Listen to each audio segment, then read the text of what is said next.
Hello et bienvenue dans cette nouvelle vidéo. Nous sommes samedi et aujourd'hui j'ai décidé de vous emmener avec moi toute la journée pour vous montrer un samedi typique dans ma vie ici à Bali d'entrepreneuse, de créatrice de contenu. Il est 8h38 et je viens de me préparer, là je vais, le mot est grand. Comme quasiment tous les matins, ça va être direction la salle. Je vais marcher et je crois qu'aujourd'hui avec ma pote on a dit qu'on faisait les fessiers, donc on va faire ça. Et j'ai hâte parce qu'aujourd'hui ça va être une journée très cool, très chargée comme on les aime. Vous savez que moi je ne survis pas si je ne dois pas courir partout. Je prends tellement ma mission de vlogger à cœur aujourd'hui que je prends la Osmo Pocket avec moi, comme ça vous allez pouvoir me suivre toute la journée.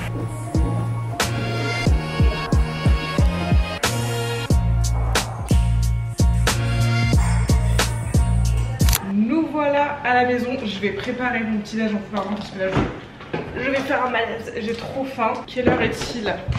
Il est 10h39. Aujourd'hui est une journée chargée. Là je vais prendre mon petit déj et après ça va être boulot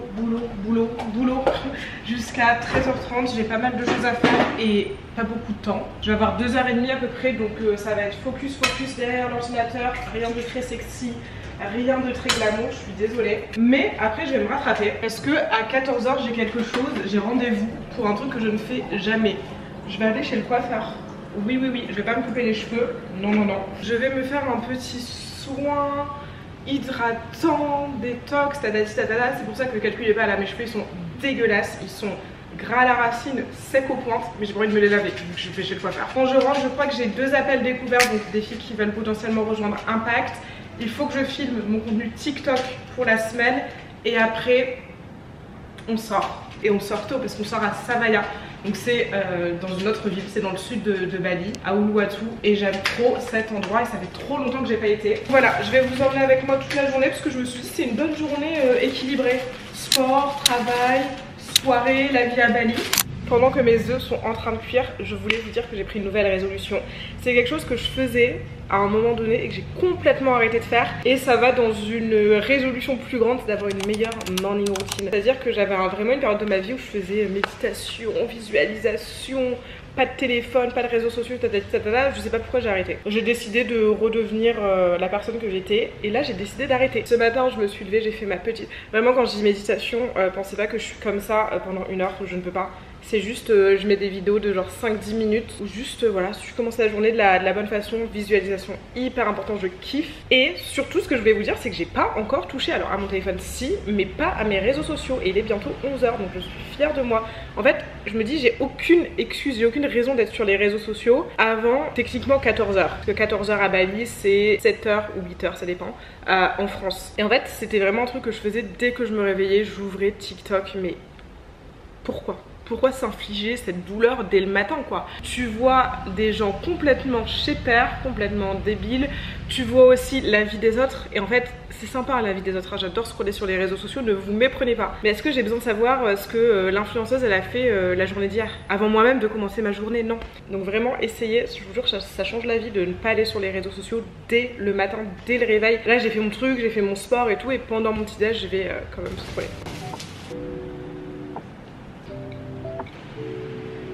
Allez, c'est parti, on se retrouve derrière le bureau. Petite to-do list du jour, parce qu'il y a beaucoup de gens des fois qui me disent mais tu fais quoi en fait comme travail? J'ai déjà toute une partie création de contenu, faut que j'édite. J'ai filmé des TikTok ces derniers jours que j'ai pas encore édité, donc j'ai 4-5 TikTok à éditer je pense. Il faut que je remplisse le calendrier de contenu pour Impact pour la semaine prochaine. Il faut que je filme le contenu TikTok Impact de la semaine prochaine. Je vais attendre de revenir du coiffeur pour faire ça, donc ce ne sera pas tout de suite. Il faut que je planifie 2 newsletters et je veux, alors je seul sais encore une fois, j'ai envie de me relancer sur LinkedIn. Déjà tenté LinkedIn et en fait j'ai un problème avec cette plateforme parce que j'aime pas. J'aime pas, mais j'ai une pote, enfin Taina, que vous connaissez dans des vlogs, qui est sur LinkedIn et je sais pas, j'aime bien ce qu'elle fait, donc je me dis en fait ouais tu peux être toi-même aussi sur LinkedIn et ça peut apporter de belles opportunités, donc je vais bosser aussi sur ça. Et comme vous le savez, donc pas, je suis en pleine refonte d'Impact. Voilà, la plupart des gens qui font des formations en ligne, ils font la formation en ligne et basta, ils vous la vendent à 3000 balles et pendant des années, Impact est remis à jour, mais quand je dis remis à jour, je refais tout. je refais tout, je détruis tout et je refais tout. Donc c'est censé sortir en septembre, donc il faut que j'avance aussi sur ça. Je vais essayer de finir une partie aujourd'hui, comme ça le module 1 sera fait, plus que 5. Les gens ils se disent ah Inès elle voit une formation en ligne, c'est de l'argent passif, elle gagne sa vie en buvant des coconuts à Bali. Inès elle gagne sa vie comme ça, en étant derrière son ordinateur. Ça c'est vraiment un truc, je vous jure, arrêtez de croire que vous allez devenir riche et que vous allez gagner même 10K par mois sans rien faire depuis votre téléphone et tout, genre. C'est du travail derrière l'ordi ou derrière le téléphone, hein, peu importe. C'est beaucoup de stratégie. Beaucoup de stress. Bref, du coup je vais arrêter de parler parce que j'ai 2h30 là à être comme ça tête dans l'ordinateur pour pouvoir avancer, pour pouvoir profiter ensuite le reste de la journée. Même si après le coiffeur faut que je retravaille. C'est parti. Ouh là là là là, je ressemble à rien. Ça y est, session de travail intense terminée. Je vais... Mais je suis translucide là, c'est plus possible. Faut vraiment que je bronze. Je vais aller au coiffeur du coup. Merci. J'espère que ça va pas prendre trop de temps. J'aimerais bien que ça prenne 1 heure, mais je sais pas du tout, je sais pas si j'en ai pour 1 heure ou 2 heures là. J'espère que c'est 1 heure, comme ça j'ai un peu plus de temps pour me préparer et pour continuer à bosser. Je suis fan de faire ça tous les jours. Ok, de retour à la maison pour les appels. Ça m'a fait tellement du bien. Donc c'était un petit soin hydratant et en fait il y avait un massage inclus. Moi j'étais pas au point. Elle me dit je vais vous masser la tête un petit peu. Je dis ok, je m'attends à un petit zigouigoui, tu vois, histoire de faire pénétrer le produit. Un massage du crâne, nuque, épaule, bras et là je sais pas comment ça va être décolleté. Incroyable, ça m'a fait trop du bien. Bon par contre je lui ai dit te prends pas la tête meuf avec le brushing parce que ça va pas tenir de toute façon. Donc voilà, là juste passer un petit coup sèche-cheveux et de brosse là. Je me suis fait à manger, donc comme d'hab. Vous commencez à me connaître. On dirait qu'il y en a pour 15 personnes, je sais pas si je vais tout finir, je ne sais toujours pas doser. Riz, poulet, légumes. Et je me suis commandé un petit matcha en sortant du salon. Donc il arrive chez moi quand j'arrive chez moi. Et on était en synchronisation parfaite. Bref, je vais manger, préparer mes appels en même temps. Ça y est, je ne sais plus parler. Ça s'annonce mal. Faire mes appels, filmer mes TikTok. J'espère avoir le temps de filmer mes TikTok. Et après, c'est parti. Hein. C'est parti pour s'amuser, quoi. Hello. Oui, oh là là là là. L'ironie, c'est que j'espère que tu regarderas cette vidéo, Charlotte. Je sors d'un appel, d'un deuxième appel découverte avec une cliente qui avait quelques questions encore à me poser avant d'acheter la formation et que j'ai trop hâte d'accueillir du coup dans Impact. Mais je rigole parce qu'elle m'a dit, dès que j'ai allumé la caméra, elle m'a dit... J'ai dit alors en toute transparence, je pense que c'est la lumière parce que je suis... Non mais là c'est pas possible. Non mais madame, on dirait que je vis au pôle Nord. Bref, je viens de finir, du coup j'ai eu 2 appels découverts, donc un avec une personne que j'avais déjà eu qui avait juste quelques questions à me poser et que j'ai trop hâte d'accueillir. J'aime trop en fait. Il y a vraiment des personnes, je me dis, enfin en fait toutes les personnes à qui je dis oui de toute façon, s'il n'y a pas de feeling, en fait les appels découvertes ils sont utiles pour vous assurer que le programme correspond bien à vos attentes, moi m'assurer que je peux vous aider et aussi qu'il y a un bon feeling en fait des deux côtés. C'est hyper important parce que finalement on va travailler ensemble. Donc là je suis trop contente. Donc il y en a une qui va rejoindre Impact bientôt là, donc ça va être cool, et la deuxième qui a besoin de réfléchir. Sachez que moi je fais pas de vente en appel. Je sais que les coachs business là vont se mordre les doigts parce que je sais que je perds beaucoup de thunes en toute transparence, hein, je perds beaucoup d'argent. Si vous avez déjà fait un appel découverte avec moi, vous savez que je vous dis à la fin en fait je te vendrai rien, tu ne feras pas un paiement pendant l'appel parce que je t'envoie le mail et comme ça tu peux voir le programme, réfléchir à tête reposée et tout. C'est pas ce que la plupart des gens font. Pourquoi? La raison est très simple, parce que tu fais beaucoup plus de ventes quand tu closes, donc quand tu fais la vente pendant l'appel, parce que les gens ils sont encore chauds, ils sont sur le truc et des fois limite ils osent pas dire non. Donc en fait tu fais signer plus de gens. Je pense que du coup vous avez compris la raison pour laquelle je ne la fais pas. J'ai pas envie qu'il y ait des gens qui se sentent... Enfin en fait je suis tellement confiante dans mon programme que pour moi plus tu vas réfléchir, plus tu vas te dire bah oui c'est fait pour moi. Donc une façon de voir les choses, mais pour moi si tu vends, si tu forces la vente pendant l'appel, c'est que t'es pas sûr de ton programme. Ça veut dire que tu te dis, si la personne elle réfléchit, elle va pas vouloir nous rejoindre. Alors que moi c'est l'inverse.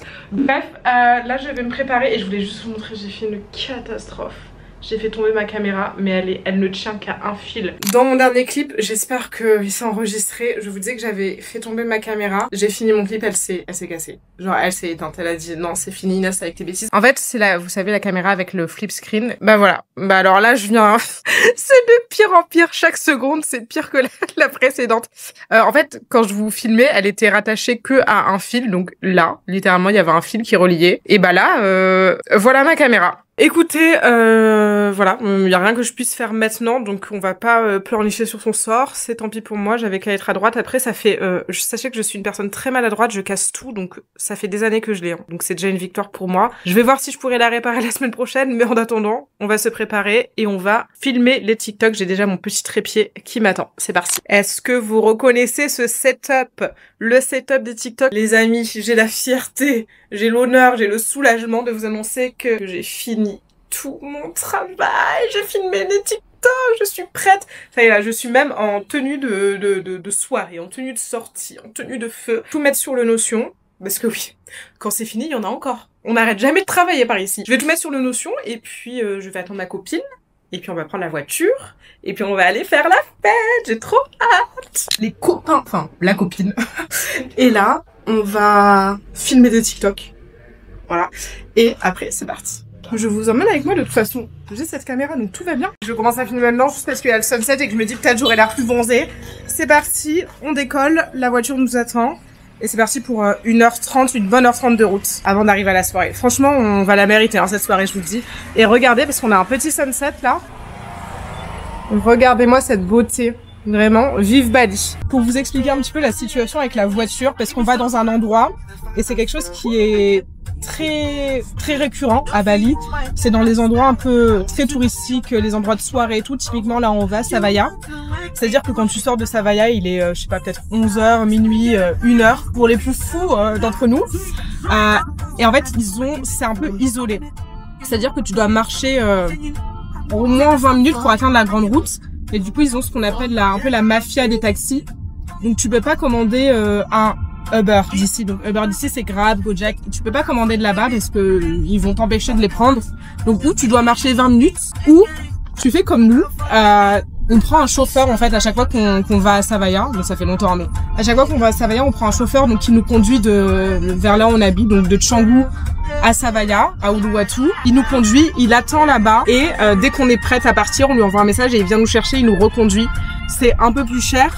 Là, on paye, je crois, 700 000 roupies pour l'aller-retour, plus le fait qu'ils nous attendent. Petite pause pipi au mini-mart. Oh là là, c'est trop beau! The sunset is nice. Yeah, look.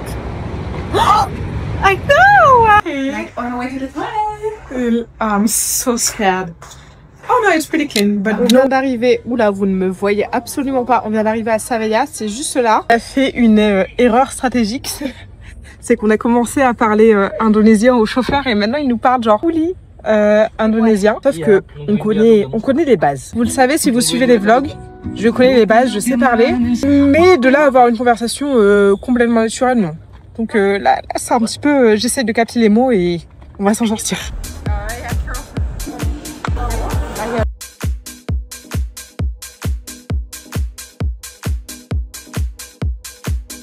Sans transition les amis, nous sommes le lendemain. Il est 9h30 et je vais aller prendre le petit déj avec mes potes. On va faire la tradition, on va faire le débrief de la soirée.